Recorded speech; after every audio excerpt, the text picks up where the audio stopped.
Hey, what's up, guys? Welcome back to Take on Tottenham. My name is Ben, and this is my take on Tottenham.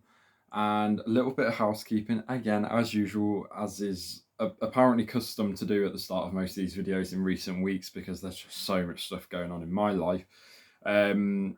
Apologies, this video is up a little bit later than usual. It's not straight after the match like I tried to do. I've been away for the last few days, having a little bit of a break. Obviously, so we've had the house move recently, so things have been stressful and things like that. And obviously, we had the internet issues and everything like that. So yeah, it's been nice to sort of just get away and just have a bit of a relax and everything like that. I was able to watch the match, and then literally as I finished watching it, I set off to come back. So I thought about sort of filming it, when I was away, but I was just like, nah, I'll just record it when I get back. So yeah, that hence the reason why it's so late. And as usual, as I keep saying, I'm still working on the backdrop. So again, it will keep changing, but it is what it is. It's a work in progress. Speaking of a work in progress, let's talk about Tottenham. Full-time result today. Nottingham Forest 0, Tottenham 2. A match that I thought was very much going to be a potential banana skin thing, sort of match, and that's not to do a disservice to Nottingham Forest at all. I think they're a really brilliant team. They're steeped in history. Nice, refreshing addition to the Premier League again. Instead of your Norwiches and your Fulhams keep coming and your Watfords coming back every other year. It's nice to have Nottingham Forest in the Premier League. I think they're going to be a fantastic addition, and I think that they will stay up. I don't even think that's going to be a question. I think their signings and everything that I think they'll be fine. I think they'll be fine. So yeah, not to do a disservice to them at all, but it was a sort of game that I was like, on paper and form, people are going to be expecting Spurs to win this.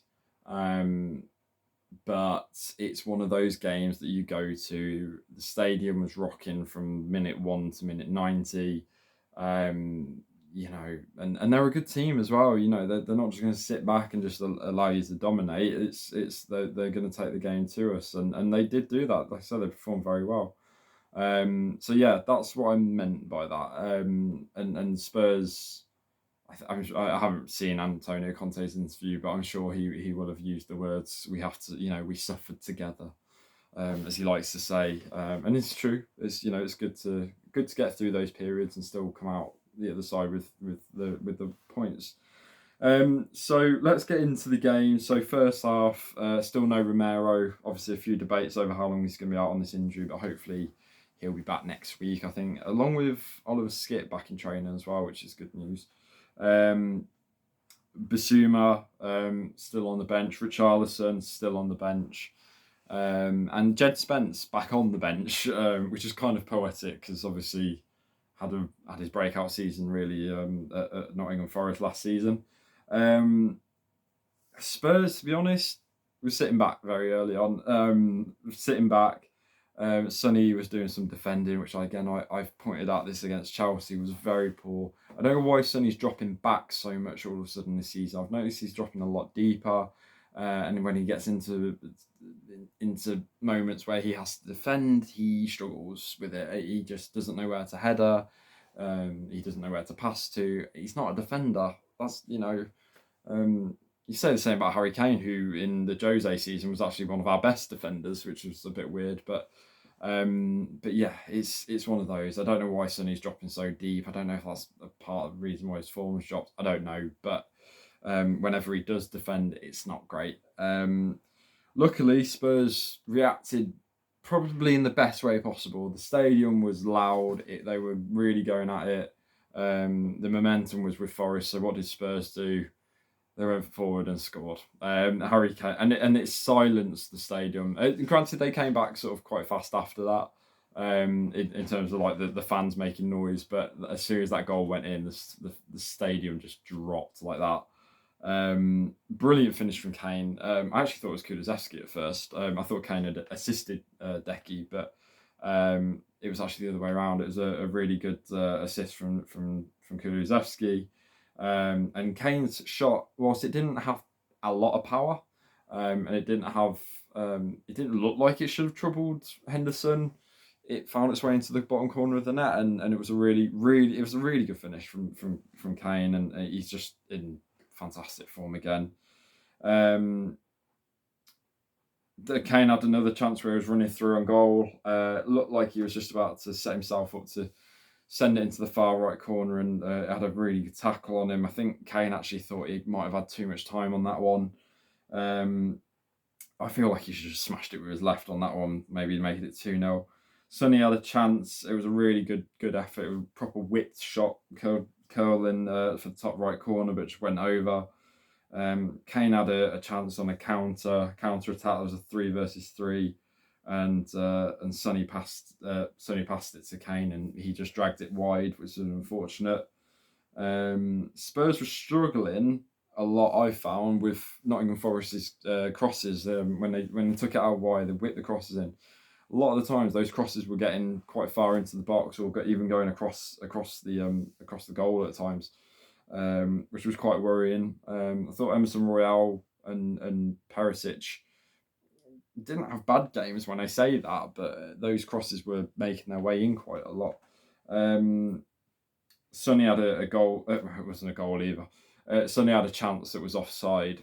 And this is probably the worrying thing about Sonny, because he was through one-on-one with the keeper. It was a late flag. And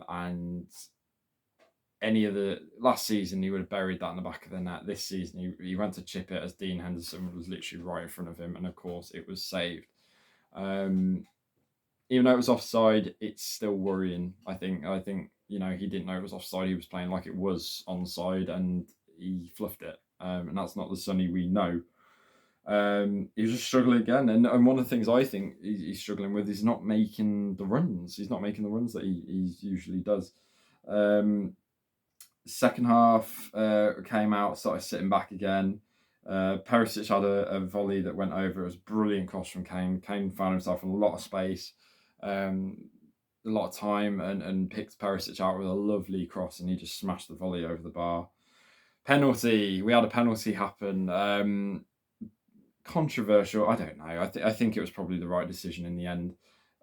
It's one of those really that you're going to probably sit on the fence. Was it a red card? It was definitely a penalty. Absolutely. I don't think that's in any debate. I don't think anyone can debate it. It was quite clearly arms up, a natural position. Debate was if it was a red card. Was it denying a clear goal scoring opportunity? Was Kane going to get his head on it? I think there's some angles where it looks like he was going to get his head on it, and I think there's some angles where it makes it look like he might not have got to it. In the end, it was a yellow card.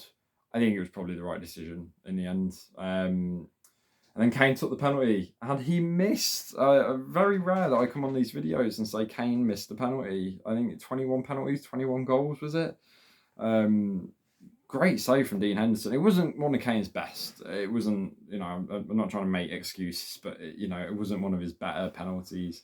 I've seen him absolutely, lash in penalties that the keeper has guessed the right way, and even got fingertips to, but has just had so much power on it that it can't. The keeper struggles with it. It was a simple side foot. Henderson went the right way. It was, like I said, it was a good save. And yeah, it was a bit weird. And then Spurs were kind of caught in this storm where the crowd had the momentum because of the penalty save. They were annoyed that the penalty had been awarded, then it got saved. Obviously, they all want to see Kane miss as well, so that amped them all up. And Spurs had to kind of weather the storm because Forest came at them, and it was kind of back and front at that, end to end. Sonny had a couple of chances. He tried to do it all on his own, and what was really annoying was not only were they both saved and blocked, but you look on the replay and Perisic was wide open. No one was marking him. So all Sonny has to do was square it to him, and you would have said put the game to bed at that point, but he didn't. Decky had a chance that was dragged wide. Højbjerg even had a chance to hit the side netting, which was a bit of a waste. And then we got the second goal, very important goal, because it kind of did the match. The match was finished at this point with the second goal going in. frustrating cross from Sessegnon. I really love Sessegnon. Anyone that watches me knows this. He had loads of time, and it kind of like Kane in the first half, found himself with too much time on the ball, and had Kane waiting in the middle, and he messed up the cross, got tackled, and it got cleared out wide. And you saw the frustration. Kane was just like, put his head in his hands, and he was so annoyed. Little did he know, Richarlison, who'd come on for Sonny at this point, and we'll get into that in a sec, working his arse off to get the ball back, got the ball back. Kane finally realised, and Richarlison did an amazing outside of the foot cross to Kane to just header in, who had been left unmarked at this point. Easy goal for Kane, 200 now. He's gone past Andy Cole. He's probably going to be coming for Wayne Rooney this season now.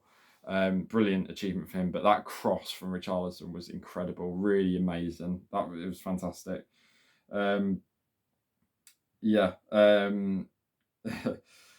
Richarlison's keepy uppies. We have to talk about them very quick. I hate it and I love it. I love it and I hate it. I think it's great and I think it's so just typical Richarlison. And then what was funny, he got completely wiped out after that. I just found the whole thing funny, to be honest. Jed Spence was coming on, so that was good to see him get some minutes, which was quite good. He was getting forward quite a lot, so probably not his natural position. And that was kind of it, really. Spurs saw the game out after that. Sonny, we've got to talk about Sonny really quickly. I don't know what the problem is. I don't know if it's just tiredness or something, or maybe he's just not used to having Richarlison as competition. Maybe so used to staying in that squad. But I think Richarlison's done more than enough to warrant a start against West Ham on Wednesday night. I really do think that. And what a player to bring off the bench in Son, that's the strength and depth that Conte wanted, the rotation, but then to bring players on that will change the game. Sonny needs a rest, obviously. It's quite clear. Something's not right. I don't know why, but something clearly isn't right. It's frustrating. It really is. But I think Richarlison's done more than enough. He really changed the game again today, and he's done that against Chelsea as well. And against Wolves, he came on, made an instant impact. So I think he's done more tomorrow at the start. I think he's performing better than Sonny. I love Sonny. I want him to fix whatever's up with him at the minute, but it is what it is. Brilliant from Kane again, fantastic, and I think man of the match probably is Kane, but I think Kulusevski made a good shout for that as well. I think he had an amazing game. Kulusevski was constantly creating problems on that right hand side, cutting in left, whipping in crosses, and I thought he was excellent today, and he obviously got the assist as well. So. Brilliant from Kulusevski, brilliant from Kane, brilliant from Richarlison. Hugo made a couple of good moments and saves and things like that as well. And another, I think, 9 hours before this game for Davinson Sanchez without conceding a goal, and obviously another hour and a half or so, added on to that. So I don't know what Davinson Sanchez has been eating for breakfast during pre-season and the end of last season, but he can keep doing it. I will see you guys in the next video. I'm going to go and probably sleep now because I'm very tired. Wednesday night, West Ham away, big match, as always. They've been struggling this season, but they'll be showing up against us. Of course they will. We're going to have to be on our A game for that one because we can't take that lightly as well. I will see you guys on Wednesday night. Let's hope for a win. Spurs, I think, up to third as well in the league, which is really good. And I think what's important in the last couple of games is they've not played particularly well. I think Chelsea, Wolves, Nottingham Forest, I think not really great performances, but they've got 7 points from those games. So when you're getting that from games that you're not performing well, I think that's a good sign. But obviously, I want to see them start performing better. They need to start performing better. It's good that they're getting the results, but they need to really start clicking into the team that we know they can play, like where they dominate teams and outrun teams and everything like that. It seems to sort of be struggling a little bit in games. But we'll see what happens on Wednesday night. Hopefully it'll be good. We'll see. I will see you guys then. If you haven't already, please hit the subscribe button, like button, all that stuff. You know what to do. And I will see you guys in the next video. And as always, come on, you Spurs.